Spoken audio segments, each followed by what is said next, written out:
Debat kedua Pilkada Banten 2024 mengambil tema peningkatan pelayanan masyarakat dan juga penyelesaian persoalan daerah. Apa saja strategi yang sudah disiapkan? Pendebat yang bakal digelar besok malam kita bahas bersama narasumber yang sudah tergabung semua daring dengan Kang Bahrul Ulum, Ketua Tim Pemenangan Airin Ade, dan juga Mbak Ginka Febrianti Ginting, Jubir Tim Ses Andra Dimyati. Dan juga sudah bergabung Mas Adi Prayitno, selaku Direktur Eksekutif Parameter Politik Indonesia. Selamat malam Bapak Ibu semua.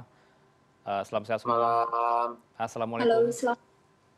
Waalaikumsalam. Baik, saya mau ke Kang Ulum terlebih dahulu. Strategi apa yang sudah disiapkan besok malam? Evaluasi dari debat perdana seperti apa strategi yang akan dilakukan, Kang Ulum, dari paslon Anda? Saya kira tidak ada strategi khusus yang diterapkan oleh pasangan Airin Ade karena memang Airin Ade ini pasangan yang sudah cukup memiliki pengalaman di dunia pemerintahan sehingga dari perjalanan debat pertama pun kita sudah meyakini Bu Airin dan Pak Ade akan bisa memaksimalkan dalam penyampaian visi dan misi serta program Airin Ade pada debat pertama. Dan saya punya keyakinan yang teramat sangat di debat kedua pun tidak ada strategi khusus yang kami lakukan terhadap pasangan calon Airin Ade karena memang Airin Ade sudah memiliki pengalaman yang cukup dalam tata kelola pemerintahan ditambah dengan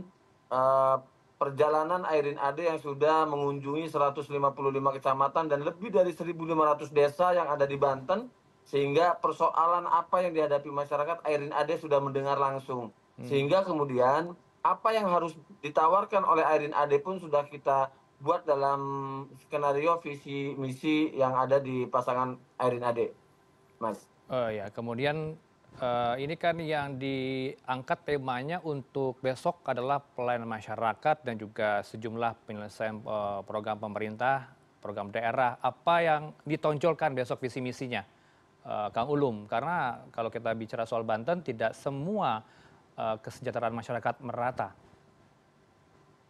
Yang pasti saya tidak akan detilkan malam ini karena tidak akan jadi surprise apa yang akan disampaikan oleh paslon kami pada besok malam. Tapi yang pasti dengan berbagai macam pengalaman yang cukup panjang yang dimiliki oleh Airin maupun oleh Ade, ini saya kira bisa untuk menjawab pertanyaan-pertanyaan atau sanggahan-sanggahan yang akan dilangsungkan di besok malam. Sehingga secara detail saya sampaikan di awal tadi Bu Airin sudah memiliki banyak masukan, aspirasi dan harapan dari masyarakat Banten dan Airin Ade sudah menawarkan program-program untuk menjawab persoalan-persoalan dan harapan-harapan itu. Dan saya kira kita tunggu jawaban apa yang lebih spesifik terhadap pelayanan kepada masyarakat terhadap persoalan yang ada di Banten. Oke. Kita tunggu besok malam secara spesifiknya yang akan langsung disampaikan oleh Bu Airin dan Pak Ade. Ya, semoga Mbak Ginka tidak menjawab juga surprise nih. Saya juga penasaran dari Andra Dimyati, apa kemudian yang menjadi program unggulan dari Andra Dimyati, Mbak Ginka? Karena kalau bicara Banten tentu yang harus didahulukan adalah kesejahteraan dan juga pemerataan. Dari paslon Anda apa yang ditawarkan? Baik, mungkin saya akan menjawab sedikit gambaran mengenai visi misi Bang Andra Soni dan juga Bang Dimyati yang sebelumnya juga sudah pernah disampaikan ya, dan juga sudah diketahui oleh masyarakat secara luas bahwa yang hari ini menjadi perhatian khusus kita terutama di sektor pendidikan, yakni sekolah gratis yang ditawarkan oleh Bang Andra dan Bang Dimyati, karena kita melihat bahwa angka putus sekolah di Banten ini kan masih cukup tinggi ya. Rata-rata angka putus sekolah itu di 9,5 tahun. Artinya bahwa anak SMP itu tidak melanjutkan tingkat pendidikan yang lebih tinggi atau tingkat SMA dan sederajat.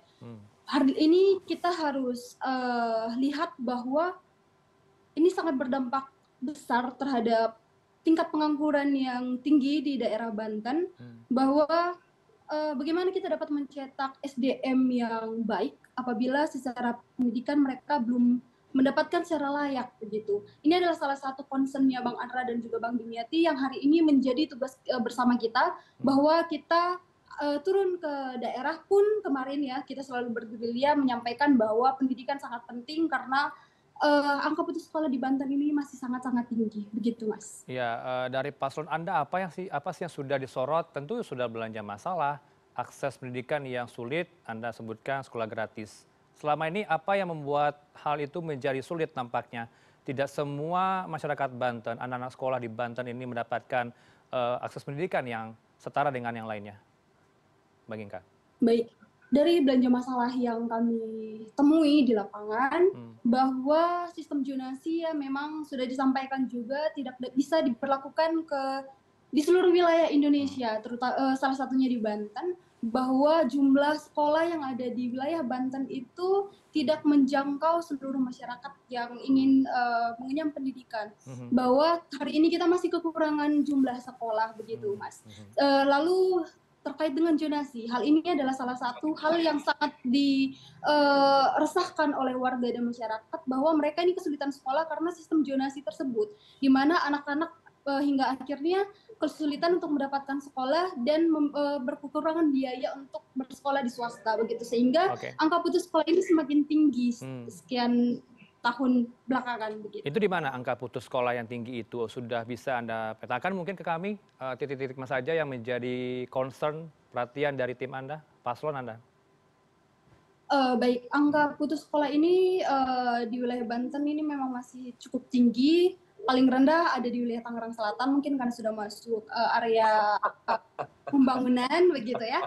Namun kita bisa menyisir ke lokasi-lokasi yang seperti Lebak, kabupaten, itu cukup tinggi angka putus sekolahnya. Oke, saya ke Kang Ulum. Kang Ulum, Anda juga menawarkan hal yang sama atau mungkin ini cukup berbeda ya?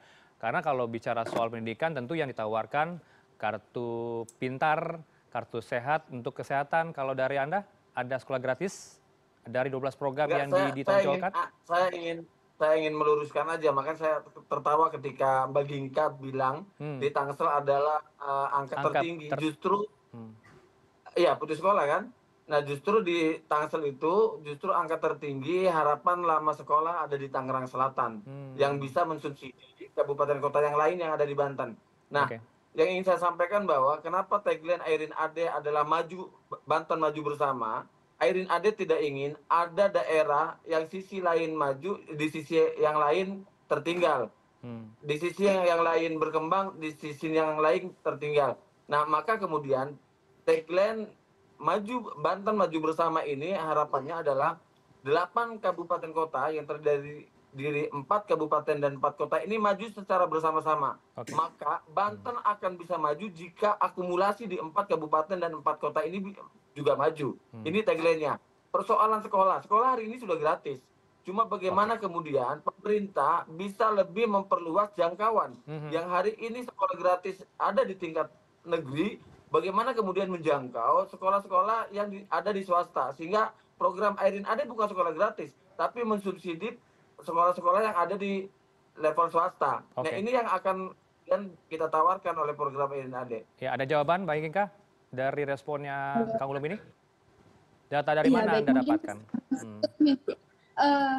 Begini Mas, tadi saya sampaikan bahwa angka putus sekolah itu rendah ada di Tangsel karena pembangunan sudah cukup baik di daerah Tangerang Selatan.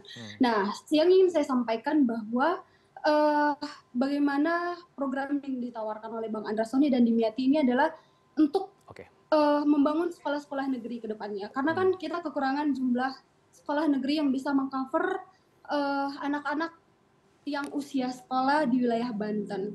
Namun untuk proses mendirikan sekolah ini cukup makan waktu 2 hingga 3 tahun, sehingga program yang akan didahulukan oleh memberikan sekolah gratis yang tentunya juga akan bekerja sama dengan sekolah-sekolah swasta, sehingga masyarakat yang hari ini masih kesulitan untuk mendapatkan pendidikan yang layak nanti bisa terbantu begitu Mas. Oke.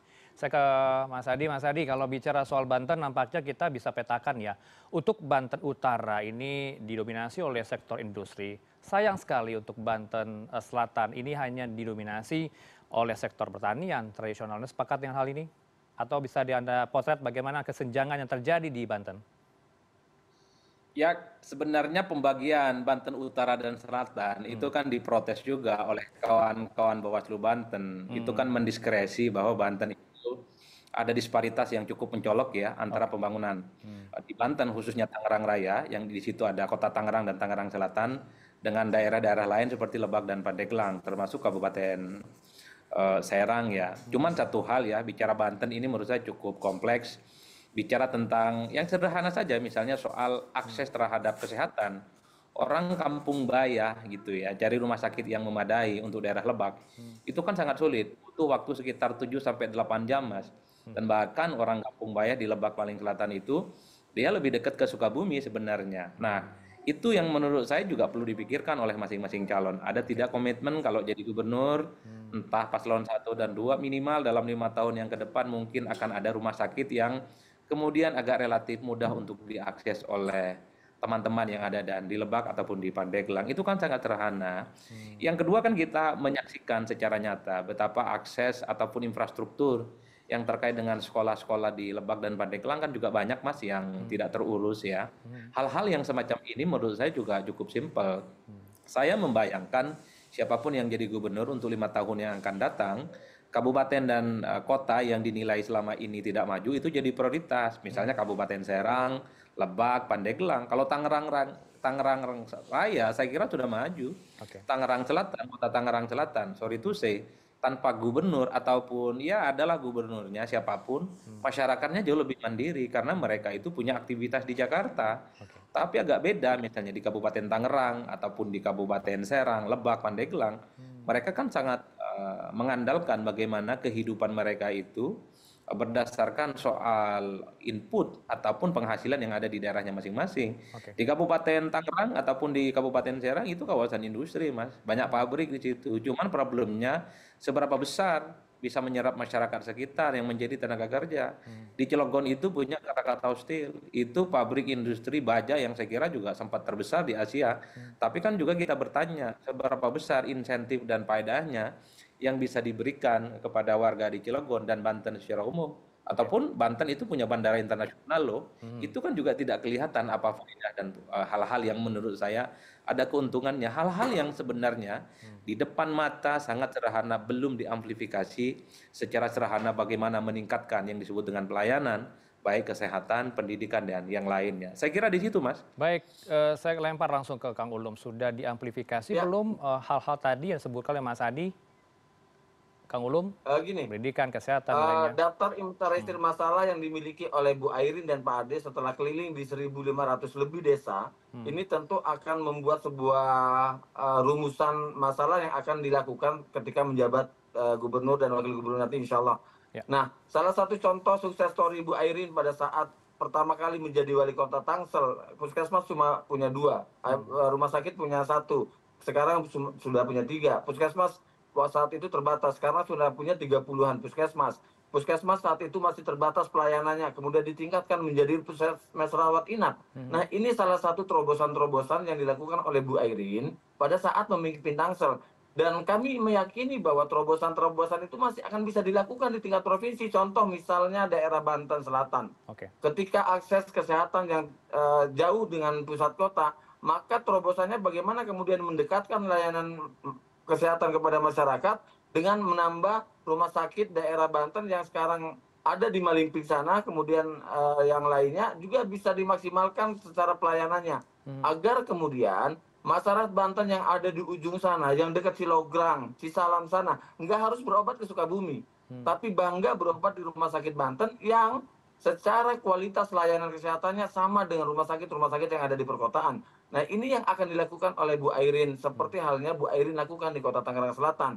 Nah, ide-ide cemerlang ini insya Allah akan Bu Airin bawa ke Banten, mengulang sukses story-nya Bu Airin pada saat menjadi wali kota Tangerang Selatan. Baik, silakan Bang Gika, ada juga tidak menjawab tantangan tadi dari Mas Adi, angka disparitas di Banten Selatan? Baik, Mas.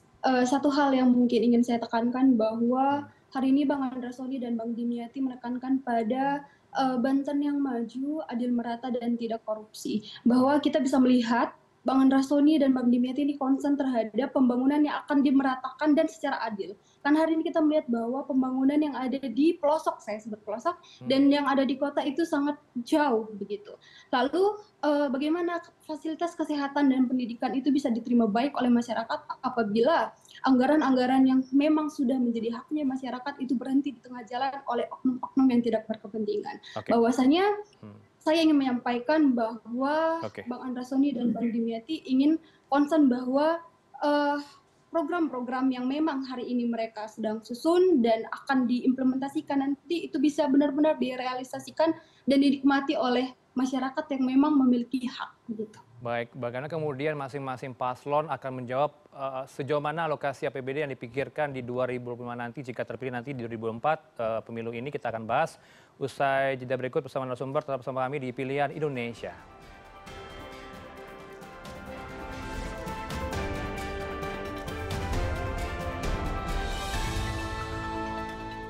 Kami masih bersama narasumber pada malam ini dengan sejumlah narasumber ya Pak Bahrul Umum, Ketua Tim Pemenangan dari RNAD, Ginka Febrianti Ginting, Jubir Tim Ses Andra Dimyati, dan juga Mas Adi Praitno selaku Direktur Eksekutif Parameter Politik Indonesia. Kita lanjutkan Bapak Ibu, saya mau ke Mas Adi. Mas Adi, kalau kita bicara soal APBD 2005 Banten ini kan cukup fantastis ya sampai dengan hampir 12 triliun rupiah. Bagaimana kemudian Anda melihat hal ini? Realistiskah nanti di 2025? Dengan angka segini? Dengan program-program yang mereka ya saya kira bisa realistis, Mas. Oke. Saya kira bisa direalisasikan. Yang penting bagaimana political will dan komitmen gubernur terpilih, karena secara politik misalnya tidak ada kendala apapun terkait dengan pemerintah pusat. Jadi siapapun yang jadi gubernur di Banten sepertinya punya hubungan politik yang cukup bagus ya dengan presiden terpilih dengan Prabowo dan Gibran. Itu satu, Mas. Yang kedua sebenarnya Banten ini kalau mau dikembangkan ke depan adalah wilayah-wilayah yang selama ini memang belum maksimal sentuhan perubahannya. Kabupaten Serang gitu ya, kemudian Lebak dan Pandeglang. Tempat-tempat yang lain itu kan relatif agak maju. Apa yang perlu dikembangkan? Ya soal industri yang ada di sana. Pabrik-pabrik itu bisa disinergikan dengan kebutuhan masyarakat. Yang kedua kan kita tahu di Banten ini kan daerah agraris ya, pertanian dan juga nelayan. Setahu saya kalau soal pertanian kan dari dulu persoalan pupuk ya, dan kemudian harga-harga hasil panen yang kemudian anjlok. Yang itu saja kalau ada kehadiran Pemda ya saya kira Banten itu bisa dimaksimalkan. Jadi kalau soal postur anggaran dan pendapatan daerah ya itu bisa dimaksimalkan dengan pendapatan dari sektor itu. Termasuk misalnya saya juga termasuk yang berharap Mas, kan di Banten ini dikelilingi oleh pantau yang saya kira sangat strategis kalau dibuat pelabuhan-pelabuhan baru, sehingga kalau mau nyebrang ke Pulau Sumatera tidak harus menggunakan Merak. Tapi misalnya ada pelabuhan baru yang bisa dibangun di Pontang, Tanara dan Tirtayasa daerah situ, ataupun di di Bojonegoro yang bersebelahan dengan Cilegon. Itu wilayah-wilayah strategis yang saya kira banyak kapal-kapal yang malang melintang, arus transportasinya cukup signifikan. Hal-hal yang semacam ini kalau dimasifikasi ya tentu secara perlahan akan membuat bagaimana Banten ke depan itu ya bisa agak maju secara signifikan. Kalau saya melihat Tangerang Raya, Kota Cilegon jangan terlampau diprioritaskan karena wilayah ini kan sudah mandiri dan maju ya. Tapi kabupaten dan kota yang selama ini memang sangat tidak tersentuh, saya kira harus fokus di situ. Siapapun nantinya yang kemudian terpilih sebagai gubernur dan wakil gubernur terpilih. Ya, bisa Anda jawab Kang Ulum bagaimana kemudian hal tadi bisa diwujudkan dalam 12 program unggulan Ibu Airin?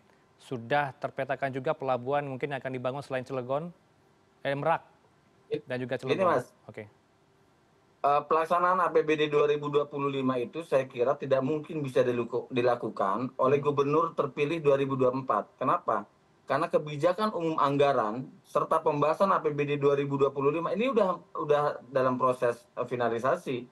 Tidak mungkin kemudian langsung bisa menerapkan program unggulan di tahun pertamanya. Kenapa? Karena kebijakan umum anggarannya, plafon anggaran sementaranya udah final di priorisasi ini. Dan posisi hari ini dalam proses finalisasi APBD 2025. Sehingga apakah kemudian APBD 2025 berdasarkan kebijakan umum anggaran dan plafon sementara yang sudah ditetapkan oleh DPRD Banten ini mengakomodir 12 program prioritas Bu Airin Ade, ini kan kita juga harus bedah satu persatu. Sehingga efektivitas 12 program itu bisa dilakukan fondasinya di awal 2026. Kenapa? Karena 2025 Pemprov Banten hanya akan menjalankan kebijakan yang sudah ditetapkan bersama oleh DPRD dan PJ Gubernur di tahun 2024 ini. Itu yang pertama. Oke. Kemudian yang selanjutnya, apa yang menjadi program prioritas ini tentunya harus juga mengakomodir seluruh kepentingan stakeholder yang ada di tingkat Provinsi Banten. Ini bisa kita lakukan dalam konteks kepentingan menjalankan program 12 skala prioritas ini, yang saya kira, saya kembali lagi ke tagline awal bahwa Banten Maju Bersama ini dalam rangka pemerataan judulnya. Kenapa saya bilang pemerataan? Karena yang namanya maju bersama artinya adalah maju secara bersama-sama. Artinya tidak ada daerah-daerah tertinggal, tidak ada disparitas, tidak ada dikotomi utara selatan, maju tertinggal dan lain sebagainya. Sehingga kemajuan Banten ini bisa kita wujudkan secara bersama-sama, dan tentunya ini adalah tanggung jawab warga Banten secara keseluruhan. Baik, Bang Inka, Anda juga paslon Anda punya 8 program prioritas. Apakah nanti RAPBD 2025 ini bisa Anda wujudkan untuk mesejahterakan masyarakat? Baik, Mas. Bahwa tujuan dari seorang pemimpin adalah tentunya mensejahterakan masyarakatnya. Hal ini bisa kita lihat dari visinya Bang Andra dan Dimyati, yaitu Banten maju, adil merata, tidak korupsi. Kembali lagi yang di-highlight adalah tidak korupsi. Bahwa APBD itu dapat dikelola dengan baik nantinya, tentunya dapat direalisasikan untuk menjalankan program-program unggulannya Bang Andra dan Dimyati, sehingga program ini memang benar-benar akan menyentuh kepada masyarakat sesuai dengan komitmen Bang Andra dan Dimyati dari awal mereka mendaftarkan diri sebagai pasangan calon gubernur dan wakil gubernur Banten. Sudah terpikirkan belum, tadi disampaikan Mas Adi ada proyeksi potensi pelabuhan yang cukup mumpuni nanti dibangun selain dari Merak. Apakah sudah dipikirkan oleh Dimyati dan juga Bang Andra soal ini? Kita bisa melihat bahwa Banten ini punya segalanya, punya bandara, punya pelabuhan, industri, punya pariwisata yang baik. Hal ini tentunya akan dikelola atau dimanage terlebih dahulu dengan sedemikian rupa sehingga dapat berkolaborasi untuk memberikan dampak yang baik kepada warga masyarakat, terutama warga dan masyarakat kecil yang hari ini berteriak butuh bantuan dari pemerintah daerah. Baik, saya ke Kang Ulum. Kang Ulum, kalau kita bicara soal Banten, tentu kita melihat dinasti gitu, strategi 3 dinasti diperebutkan di Tanah Jawara. Bagaimana kemudian paslon Anda merebut suara mereka hingga kini? Sebelum debat nih, tentu ada upaya hal ke sana. Saya kira kalimat dinasti itu kalimat usang dan basi ya. Oke. Tidak terlalu tertarik membahas itu. Kenapa? Karena mekanisme dan sistem demokrasi kita ini demokrasi yang dipilih secara langsung oleh rakyat, bukan kekuasaan yang diberikan oleh orang tuanya, bukan kekuasaan yang diberikan oleh keluarganya secara free tanpa ada proses demokratisasi yang dipilih langsung oleh masyarakat. Nah, saya kira masyarakat Banten sudah cerdas, masyarakat Banten sudah pintar, mana yang memiliki track record baik, mana yang memiliki pengalaman yang cukup dalam mengelola pemerintahan, dalam tata kelola pemerintahan, dan saya paham kalimat tagline yang diulang-ulang oleh Baginka tadi di kalimat yang terakhir, saya kira ini adalah kalimat yang menupuk air di dulang, terpercik air di muka sendiri. Saya kira itu yang pertama. Kemudian selanjutnya, Pak Ade Sumardi itu punya pengalaman menjadi wakil bupati yang menginisiasi lahirnya Komisi Transparansi. Komisi Transparansi Pembangunan ini, pemerintahan di Lebak, itu adalah satu-satunya komisi yang dibentuk di 4 kabupaten kota, hanya Lebak yang memiliki itu. Dan salah satu yang membidangi pada saat itu adalah Pak Ade Sumardi pada saat menjadi wakil bupati. Sehingga saya kira persoalan transparansi, persoalan korupsi, tidak korupsi, ini menjadi komitmen kita bersama. Sebagaimana nawacita bangsa kita. Dan saya kira program-program yang sudah dilakukan oleh pemerintahan hari ini, kemudian kebijakan strategi nasional yang dilakukan oleh Pak Prabowo dan Mas Gibran misalnya, ini kan akan kita selaraskan dengan program yang akan dilakukan di Provinsi. Ya, ke Bang Gingka. Bang Gingka, strategi apa yang disiapkan? Karena Tangerang Raya ini merupakan basis suara dari Bu Airin. Apakah sudah ada strategi handal yang akan dilakukan? Karena basis suaranya masih dipegang oleh Airin, Ade Sumardi. Baik, Mas, saya sepakat tadi dengan apa yang disampaikan oleh Mas Ulum bahwa masyarakat hari ini sudah pintar. Masyarakat bisa melihat yang mana pemimpin yang akan memberikan dampak yang baik, yang dapat memberikan manfaat secara langsung ya, terutama kepada masyarakat yang hari ini memang membutuhkan. Kita melihat bahwa ketimpangan pembangunan utara dan selatan tadi itu bisa kita hilangkan nanti apabila Bang Andra dan Bang Dimyati memimpin tentunya adil dan merata, Mas. Karena hari ini kita melihat bahwa satu hal yang sering disampaikan oleh Bang Andra bahwa ikan busuk itu dari kepalanya. Jadi Bang Andra dan Bang Dimyati itu berkomitmen bahwa beliau-beliau akan menjadi pemimpin yang berkomitmen untuk memberikan contoh yang baik terhadap seluruh stakeholder yang ada sehingga Banten dapat berjalan dengan baik, sehingga pembangunan dapat dimeratakan secara adil dan juga tentunya masyarakat dapat terbantu. Saya terakhir ke Mas Adi untuk closing statement. Bagaimana Anda memotret masing-masing paslon ini, apa yang perlu disiapkan untuk merebut suara? Karena bicara soal elektabilitas, nampaknya kalau Ibu Airin masih di angka 50% ke bawah. Apa hal-hal tentu yang akan dilakukan masing-masing paslon? Kalau Bang Andra Dimyati juga masih belum mencapai angka segitu, Mas Adi. Ya kunci satu sebenarnya Mas, kerja sampai akhir. Survei itu adalah guidance bagaimana potret kekuatan politik hari ini, tapi percuma menang di survei kalau tidak menang dalam pilgub. Kan itu biasanya pesan politik yang itu seringkali disampaikan untuk semua paslon. Tapi yang ingin saya katakan seringkali kalau sudah menjelang pencoblosan kayak gini, survei itu adalah ukuran-ukuran yang dinilai sangat akademis ya, sebagai ukuran bagaimana melakukan langkah-langkah yang konkret. Intinya kerja yang nyata, konsolidasi ke bawah dan yakinkan pemilih di Tangerang Selatan, Lebak Pandeglang dan Serang Cirebon dan Tangerang Raya secara langsung. Karena kalau melihat model kampanye yang disukai adalah bertemu langsung dengan masyarakat, berdialog dengan segala persoalan yang mereka hadapi, syukur kalau para calon ini membawa bantuan sosial. Nah itu yang disukain Mas di Banten Mas. Oke, semoga bisa dipahami oleh masing-masing paslon begitu ya, Mbak Gingka dan juga Kang Ulun. Terima kasih untuk waktu Bapak Ibu semua, Bang Rul Umum, Ketua Tim Pemenangan RNID, dan juga Mbak Gingka Febrianti Ginting, Jubir Tim Ses Andra Dimyati, dan juga Mas Hadi, selaku Direktur Eksekutif Parameter Politik Indonesia. Selamat malam, Assalamualaikum. Selamat malam.